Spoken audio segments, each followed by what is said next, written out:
Roh Tuhan selalu bekerja lewat iman kita. Karena hubungan kita dengan Tuhan itu hubungan percaya. Karena Tuhan itu tidak terlihat. Karena itu iman timbul dari pendengaran. Siapa yang kau dengarkan? Kita dengarkan pikiran sendiri. Kita dengarkan apa kata dunia, opini manusia, atau kita dengarkan janji-janji Tuhan.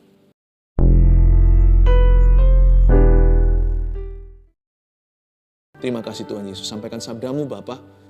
Beritakan firman-Mu. Roh Kudus bantu kami untuk bisa mengerti. Sembunyikan hamba-Mu di balik salib. Dalam nama Yesus. Amin. Puji Tuhan.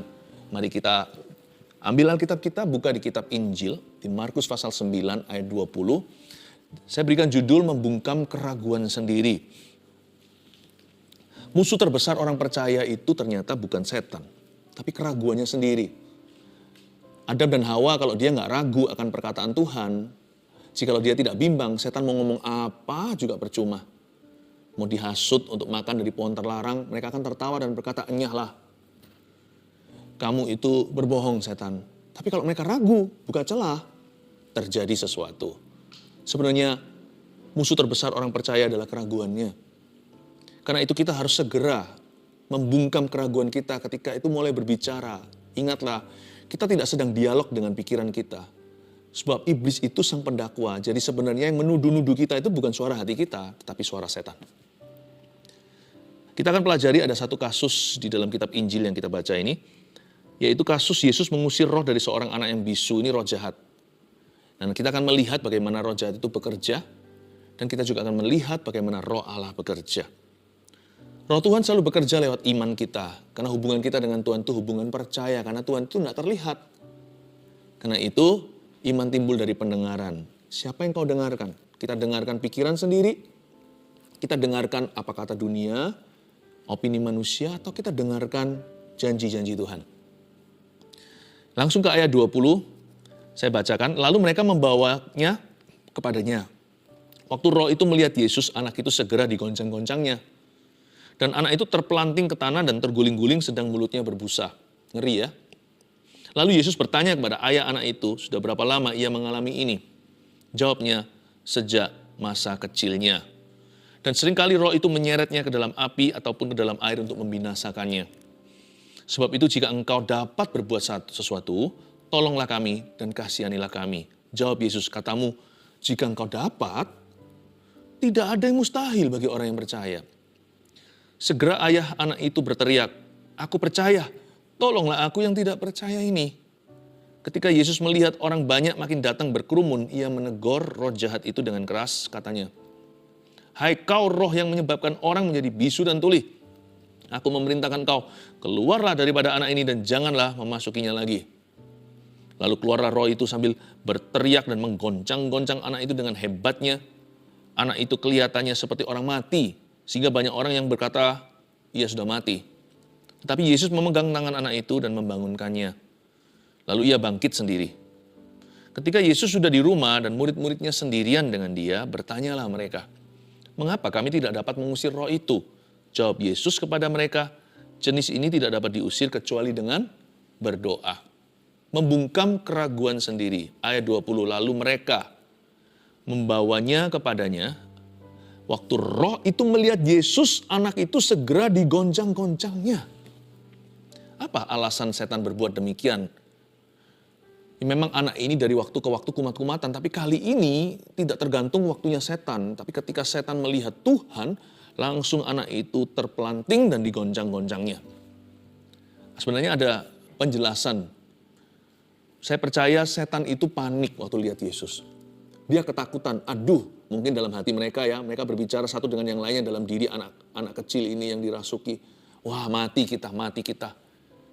Masa kita akan dilempar ke lautan api sebelum penghakiman tinggi. Tapi ada alasan lain lagi, tahu nggak? Mengapa mereka menggoncang-goncangnya? Setan itu kan suka show off. Mereka mencoba to make a show dengan tujuan untuk menggertak Yesus. Karena kebetulan saat itu yang jadi hamba Tuhan bukan pendeta siapa, tapi anak Allah. Anak Allah lah, gembala Israel yang diutus pada domba-domba tersesat dari kaum Israel. Setan-setan ini sebagai langkah terakhir desperado putus asa, mereka gertak. Tahukah Anda kalau anjing itu menggerang, lalu dia menggigit, menggonggong, kemungkinan bukan hanya karena anjing itu anjing ganas atau anjing galak, tapi bisa jadi anjing itu ketakutan. Waktu setan takut, ngeri lihat Yesus, mereka panik, tapi mereka juga mencoba untuk menggertak. Siapa tahu Yesus takut. Siapa tahu Yesus itu terintimidasi, tapi mereka tahu bahwa Yesus tidak akan atau tidak mungkin terintimidasi. Jadi mereka mencoba mengintimidasi papanya. Kalau kita lihat kondisi dan keadaan kita, kan kita ragu. Mana mungkin bisa? Ini kasus hopeless ini tidak ada harapan. Doakan orang sakit itu mending merem ya, menurut saya. Kalau kita lihat apalagi penyakitnya nampak, rasanya mustahil. Seluruh otot sendi kita berseru dan berteriak, mustahil lah. Apalagi kalau sudah dipasang selang, sudah infus-infusnya, kalau sudah ada kantong untuk kantong darah atau kantong apa itu yang ada di luar badannya. Kalau kita melihat tumornya sudah nampak begitu mengerikan. Rasanya sudah nggak mungkin disembuhkan, nggak bisa. Bahkan Tuhan pun seolah-olah menurut kita tidak mungkin bisa melakukan apa-apa. Waktu roh itu melihat Yesus, anak itu segera digoncang-goncangnya. Supaya urunglah niat mereka untuk menyembuhkannya. Supaya Yesus goyah. Tapi mereka tahu Yesus nggak bisa goyah. Supaya papanya tidak lagi berani percaya. Supaya papanya berkata, sudahlah, nggak usah repoti Tuhan. Anakku ini tidak mungkin sembuh. Mereka itu menggertak sang ayah target utama. Serta menggertak murid-murid Yesus yang notabene dari tadi nggak bisa ngusir roh ini. Digertak lebih lagi. Wah, ini jurus intimidasi. Tahukah bahwa senjata terkuat, salah satu senjata mutakhirnya setan, bahkan senjata rahasianya, secret weaponnya apa? Benih-benih keraguan. Kebimbangan itu adalah senjata pilihan iblis dan kawan-kawan. Sebab kalau kita ragu, kita tidak mungkin percaya dan membuka diri pada kuasa Allah. Kalau kita bimbang, kita akan tenggelam seperti Petrus yang jalan di atas air itu padahal Yesus ada di depannya. Ketika kita tidak percaya, maka urapan Allah tidak bisa diaktifasi di dalam diri kita karena Tuhan tidak pernah memaksa. Tuhan bekerja berdasarkan percaya kita. Berkali-kali ketika kesembuhan terjadi di kitab Injil, ujungnya selalu ada summary atau rangkuman dari Yesus. Yesus berkata, "Hai ibu, terjadilah sesuai dengan imanmu." Setan tahu. Iman itu jalan masuk kasih karunia. Di kitab Roma pasal 5 juga dikatakan faith, iman. Iman itulah jalan masuk, entry point-nya kuasa. Bahkan di Ibrani 11, Hall of Faith itu pahlawan-pahlawan iman. Dikatakan bahwa iman adalah dasar dari segala sesuatu yang kita harapkan dan bukti dari segala sesuatu yang belum kita lihat. Iman itu bukti segala sesuatu yang gak kelihatan. Dalam kerajaan Tuhan kita harus percaya dulu, baru mengalami sesuatu. Bukan wait and see, terjadi dulu, gua baru percaya. Nggak begitu caranya. Bahkan kita diselamatkan pun karena percaya. Kita dibenarkan karena iman. Jadi setan tahu bahwa iman itu berbahaya buat kerajaannya. Iman itu dangerous. Karena ketika kita beriman, kita akan runtuhkan dan hancurkan perbuatan iblis dalam hidup kita. Orang beriman itu bisa lepas dari ikatan. Orang beriman itu bisa waras dari gila. Orang beriman sama Tuhan itu bisa mengalami transformasi kehidupan. Dari hidup lama, punya hidup yang baru yang sama sekali berbeda. Orang beriman itu bisa membangkitkan orang mati kalau dia beriman kepada Tuhan. Orang beriman itu bisa menyembuhkan. Setan tahu semuanya itu. Dan dia panik setengah mati. Dia gertak, Yesus gak bisa. Dia gertak papanya anak ini. Dia gertak keluarganya. Dia gertak seluruh murid-murid Yesus yang sudah dari tadi mengalami keraguan. Lalu Yesus bertanya kepada anak itu, ayah anak itu, ayat 21. Sudah berapa lama ia mengalami ini? Jawabnya, sejak masa kecilnya. Ayat 21, bukan berarti Yesus gak maha tahu. Berkali-kali ada banyak insiden di dalam kitab Injil Yesus sebelum ketemu dengan salah satu muridnya, dia sudah melihatnya ketika orang muda itu berada di bawah pohon, bahkan Tuhan menyebut namanya, sampai tercengang. Sampai tercengang. Nathanael, gak pernah kenal Yesus sebelumnya, kok bisa tahu? Yesus berkata, kamu adalah Israel sejati, tidak ada kepalsuan di dalam dirimu. Akhirnya dia menjadi murid Yesus. Ketika murid-muridnya berdebat di antara mereka, siapa paling besar, Tuhan langsung ambil anak kecil. Padahal Tuhan gak ada di situ waktu mereka lagi berantem. Tuhan Maha tahu. Bahkan sebelum satu kejadian, Tuhan udah tahu dulu. Tapi kali ini kenapa seolah-olah Yesus manusiawi di ayat 21? Mengapa pakai tanya segala kepada ayah anak itu sudah berapa lama ia mengalami ini? Yesus itu sedang jemput papa anak ini. Yesus gak datang dengan kemahakuasaannya. Yesus menghampiri dia dengan kemanusiaannya. Yesus ajari sama ayah anak ini untuk beriman kepada Bapa. Untuk beriman kepada kuasanya. Beriman pada firman-Nya. Makanya Yesus merendah. Yesus tidak pakai kemahatauannya. Yesus bicara seolah-olah seorang manusia dengan manusia biasa. Lalu Yesus bertanya kepada ayah anak itu, udah berapa lama ya dia mengalami ini? Jawabnya, sejak masa kecilnya. Dan seringkali roh itu menyeretnya ke dalam api ataupun ke dalam air untuk membinasakannya. Bagus kan? Karena Yesus tanya, pembicaraan jadi dua arah. Ayah anak ini langsung cerita. Karena Yesus bukan hanya mau sembuhkan anaknya, Yesus mau ajari ayahnya beriman. Yesus mau memperkenalkan kerajaannya, yaitu kerajaan Allah. Yesus ajak dia bicara, akhirnya dia buka mulut dan cerita. Waktu dia cerita di akhir kalimatnya, nampaklah keraguannya. Makanya untungnya Yesus gak datangnya satu sisi, atau bicara satu arah. Kalau Yesus datang dengan kemahatauannya, maka orang ini tidak akan pernah mengerti bahwa hatinya sedang ragu. Jesus refuses to overwhelm him. Tuhan Yesus tidak mau membuat orang ini tercengang sehingga dia tidak jujur dengan dirinya sendiri. Jadi Yesus tanya secara manusiawi, berapa lama anakmu begini sejak masa kecilnya, dan roh itu jahat lu Tuhan. Guru dia, roh itu menyeretnya ke dalam api, ke dalam air untuk membinasakannya. Lalu kalimat berikutnya itu tersirat keluar. Sebab itu, ya, therefore, karena itu, jika engkau dapat berbuat sesuatu, tolonglah kami dan kasihanilah kami. Ketahuan sudah. Ini ilmu konseling yang luar biasa. Daripada kita memberitahukan solusinya di mana, kita bantu orang itu menemukannya sendiri. Dan akhirnya ketahuan bahwa ternyata selama ini hatinya ragu-ragu sama Tuhan. Benar-benar senjata setan terhadap keluarga ini mempan. Gertakannya berhasil. Apalagi digoncang-goncang tadi, ayah ini imannya semakin goyang. Karena dia melihat apa yang setan bisa lakukan. Dia tidak percaya apa yang Tuhan sanggup lakukan. Waktu digoncang-goncang, dia terpancing untuk melihat yang kelihatan, apa yang nampak mata. Sedangkan iman itu melihat yang tidak kelihatan. Ingat tadi Ibrani pasal 11 ayat pertama. Iman adalah bukan hanya dasar dari apa yang kita harapkan, tapi bukti yang gak kelihatan. Tuhan latih ayah ini untuk beriman. Karena diusir setannya sekali ya sudah. Tapi kalau setan itu kembali nanti menggoda mereka lagi. Kalau mereka tidak beriman, tetapi anak ini tersapu bersih. Itu bukan kekudusan atau kesucian. Tersapu bersih maksudnya kalau hidup anak ini kosong hampa firman. Nanti kan setan bisa kembali dengan 7 roh lebih jahat kan. Lebih celaka. Jadi Yesus tidak hanya tertarik untuk membebaskan dia sehari saja. Yesus ingin dia merdeka selama-lamanya. Tuhan tidak hanya memberikan kelepasan, Tuhan melatih keluarga ini untuk terus beriman kepada Tuhan. Tuhan itu baik ya.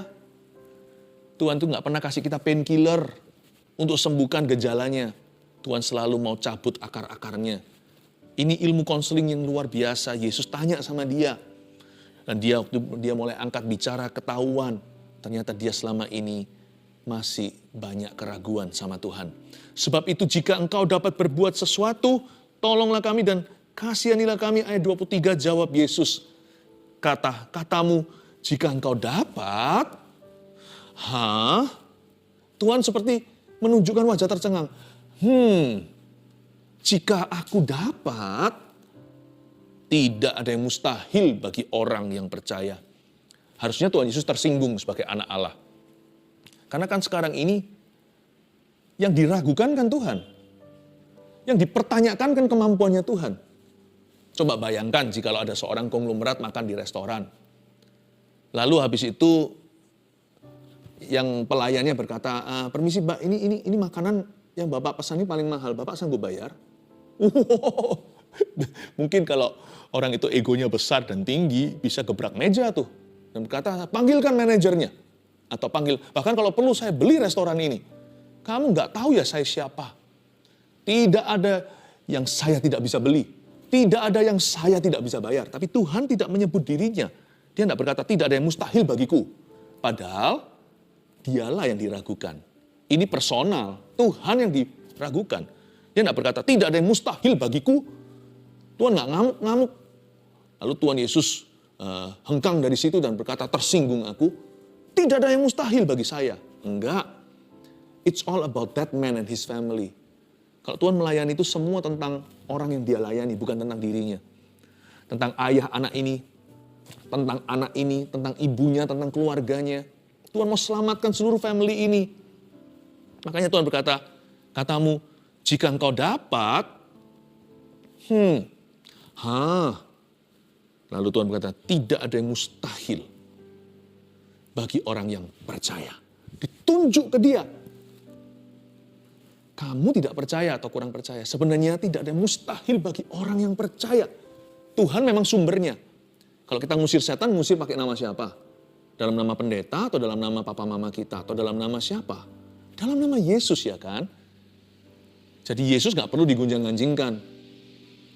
Kita percaya atau gak percaya, orang percaya atau gak percaya sama Tuhan. Tuhan tetap Tuhan berada di singgasananya, Tuhan ada di tahta. Percaya nggak percaya nggak membuat perbedaan bagi Tuhan. Tapi percaya nggak percaya membuat perbedaan bagi kita yang mengalaminya. Percaya nggak percaya itu bedanya di pasiennya, di orang lain.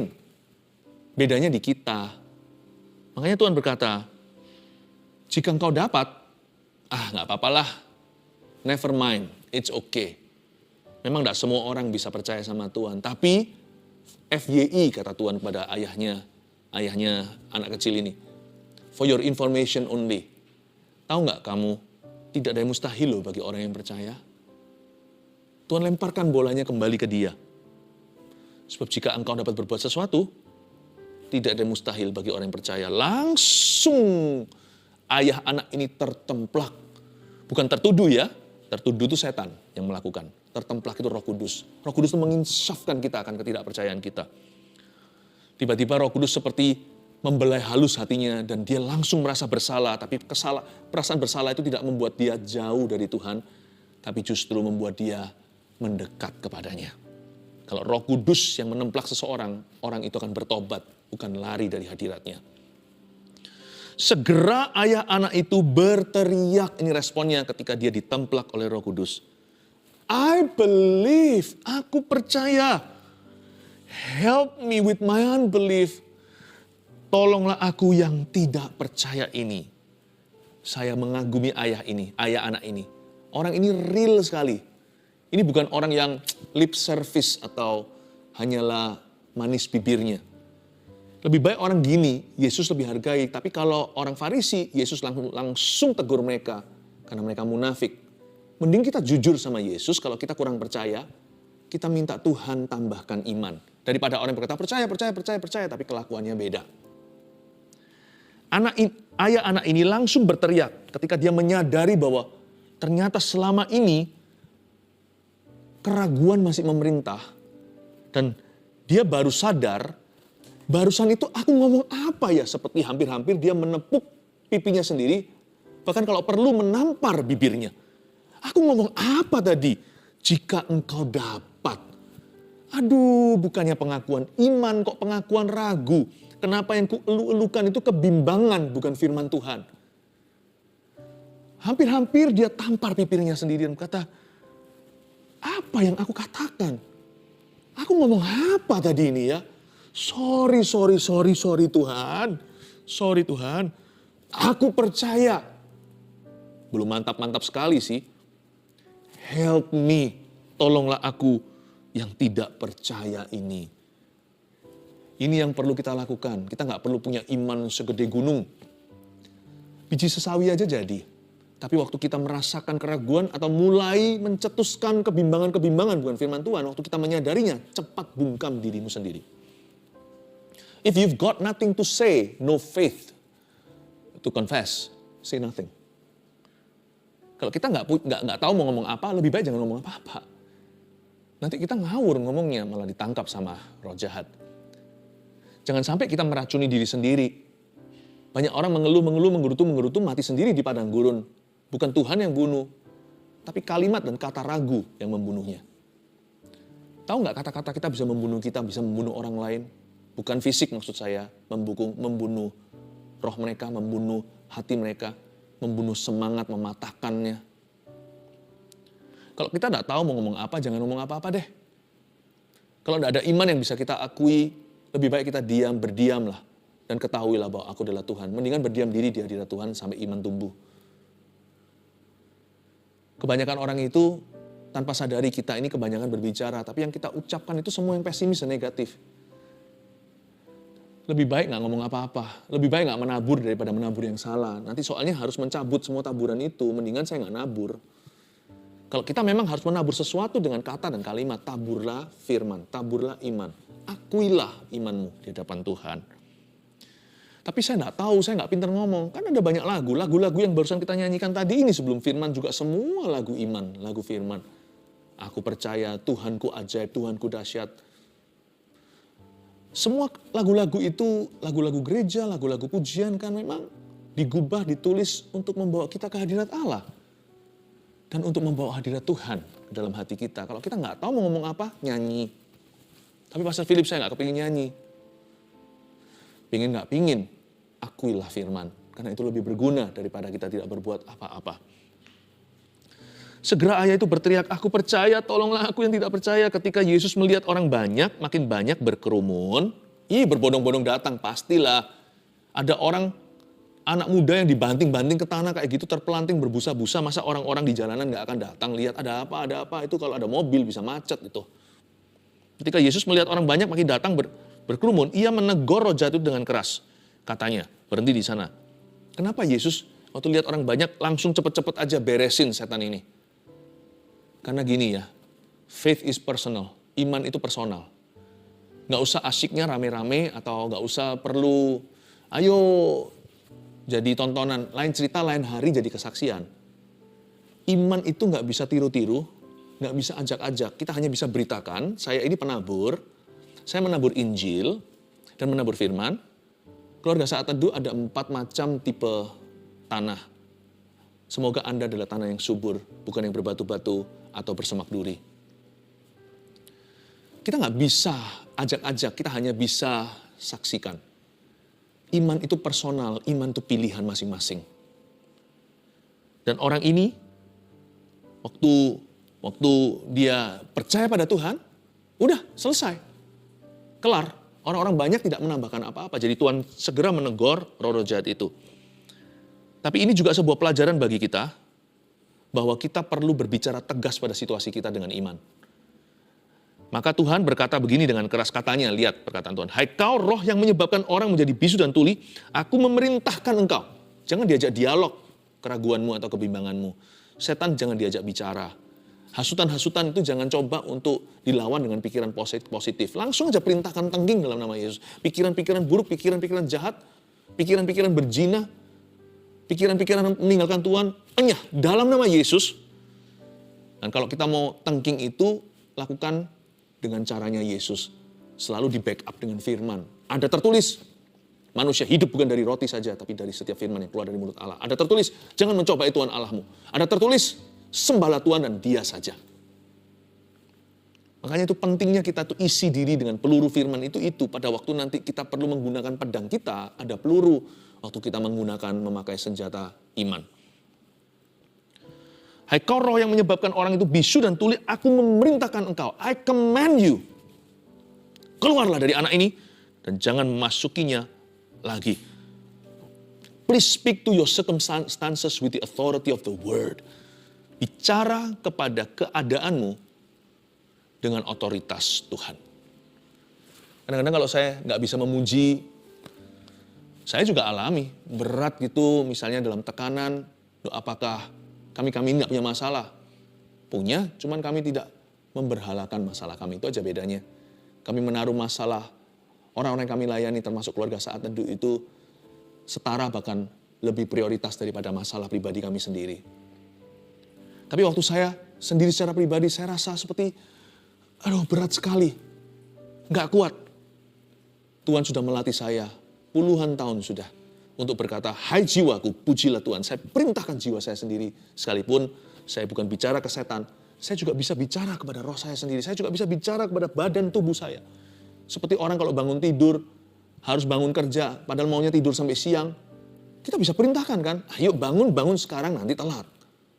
Kita bisa perintahkan pada diri kita sendiri. Pujilah Tuhan, tenang teduh.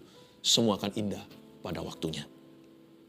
Lalu keluarlah roh itu sambil berteriak dan menggoncang-goncang anak itu dengan hebatnya. Anak itu kelihatannya seperti orang mati sehingga orang banyak berkata ia sudah mati. Tapi Yesus memegang tangan anak itu dan membangunkannya. Lalu ia bangkit sendiri. Luar biasa ya. Untung nggak ngikuti nggak ngikuti dengan popular opinion atau opini yang populer saat itu. Karena kalau iya anak ini bisa-bisa dikubur. Tapi Yesus berkata anak ini nggak mati. Meskipun dia kelihatan mati dan kalian bilang dia sudah mati. Percayalah kepada Tuhan dengan segenap hatimu. Dan jangan bersandar kepada pengertianmu sendiri termasuk penglihatan jasmanimu. Dan jangan percaya kepada apa yang nampak saja. Bersandarlah kepada Tuhan. Di sini ada perbedaan. Anak itu kelihatan mati, semua orang berkata, dia sudah mati. Tapi Tuhan berkata, no. Dan waktu Yesus memegang tangan anak itu dan membangunkannya, ia bangkit sendiri, lihat itu. Dia bangkit sendiri, gak perlu dibantu. Ketika Yesus sendiri di rumah, dan murid-muridnya dengan dia, bertanyalah mereka, mengapa kami gak bisa mengusir roh jahat ini? Jawab Yesus pada mereka, baca ini. Jenis ini gak dapat diusir kecuali dengan berdoa. Ini bukan berarti, tadi kan juga berdoa waktu murid-murid mengusir, tapi gak bisa di ayat-ayat sebelumnya itu, sebelum ayat 20 tadi yang kita baca. Iya, tapi ini bukan bicara tentang doa di lokasi. Ayo saya doakan kamu, saya tangking setan di dalam dirimu. Bukan. Atau mari saya doakan supaya Tuhan sembuhkan. Bukan doa on the spot. Doa ketika diperlukan. Ini hidup doa. Di ayat yang lain, maksudnya di Injil, bukan hanya di kitab Markus, di Injil yang lain ditulis jenis ini gak bisa diusir kecuali berdoa, ditambahkan dan berpuasa. Itu bicara tentang kehidupan doa. Sehingga ketika doa diperlukan, kita sudah gak perlu cari urapan, kita sudah diurapi. Murid-murid itu kayaknya bolong-bolong sih doanya. Mereka sih sering kali tidur ya, kalau kita lihat di Getsemani, Yesus itu doa, mereka tidak terjaga. 3 poin ya saya kasih seperti biasanya. Membungkam keraguan sendiri 1. Pelajaran apa? Review hari ini. Ini rangkumannya. Kita telah pelajari nomor 1, setan selalu gertak orang percaya. Jadi jangan kaget. Apa yang setan lakukan itu menjadi-jadi. Justru ketika kita itu hampir menang itu biasanya semakin menjadi-jadi. Karena ketika anjing makin takut, dia makin menggonggongnya lebih keras. Dia makin menggerang. Dan siap untuk menggigit. Tapi percayalah bahwa Tuhan sudah menang. Dan dia terlebih besar di dalam dirimu dan di dalam diriku. Ketika setan menggertak kita, dan kalau kita menyadari keraguan ada di dalam hati, nomor 2, ini yang kita pelajari sebagai rangkuman firman, lekas ubah pengakuan iman kita. Kalau kita sadar, oh iya, kenapa aku kok timpang lebih condong ke ragu daripada beriman, lekas ubah pengakuan iman kita. Iman itu bukan perasaan. Aku perlu beriman sama Tuhan. Iman itu pengakuan. Gak percaya? Coba kita ragu terus, mulut kita mengucapkan keluhan, lama-lama susah beriman. Tapi kalau kita mengakui firman terus, mudah beriman. Iman hanya bisa bertambah, bukan berkurang, ketika mulut kita penuh dengan pengakuan firman. Makanya ada yang namanya the confession of faith. Pengakuan iman. Itu penting sekali. Iman itu bukan perasaan. Iman itu pertama-tama pengakuan iman kita pada Tuhan. Yang ketiga, iman bertambah dalam hidup doa. Ada orang tanya sama saya, Pastor Philip, kok kok imannya kuat ya? Apa rahasianya? Sebenarnya saya punya iman gak kuat. Iman saya juga sama, pas-pasan. Hidup doa saya yang kuat. Jadi iman saya, gravitasinya hanya bisa ke atas. Hanya satu jalan, yaitu bertambah. Yaitu bertumbuh. Iman saya gak kuat. Sama kita semua. Hidup doa saya yang kuat. Makanya iman saya semakin kuat. Mau iman lemah gampang. Malaslah berdoa. Jauhi hadirat Allah. Hindari firman. Cepat lambat. Kembali back to yourself. Menjadi manusia berdosa yang tak berdaya dengan keadaan dan situasinya. 3 hal ini, pelajaran hari ini, membungkam keraguan sendiri. 1, setan selalu gertak orang percaya. 2, lekas ubah pengakuan iman kita. 3, iman bertambah dalam hidup doa. Haleluya.